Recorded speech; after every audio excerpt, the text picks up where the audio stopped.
সালামু আলাইকুম রহমতুল্লাহি ওয়াবারাকাতু। বন্ধুরা,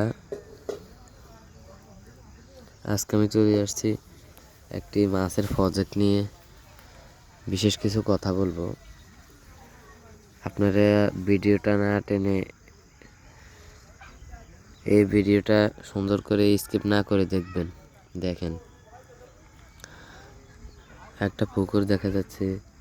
এই পুকুরে মাছের প্রতি বছর এই পুকুর থেকে অন্তত 3 থেকে 4 লাখ টাকার মাছ বিক্রি করা হয়। এই মাছগুলো নেওয়া হয় চাটখিল দক্ষিণ বাজার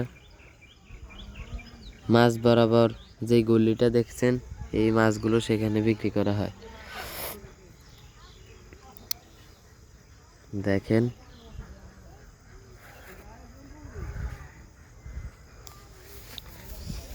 আমি আপনাদেরকে হেঁটে দেখাই কিছু।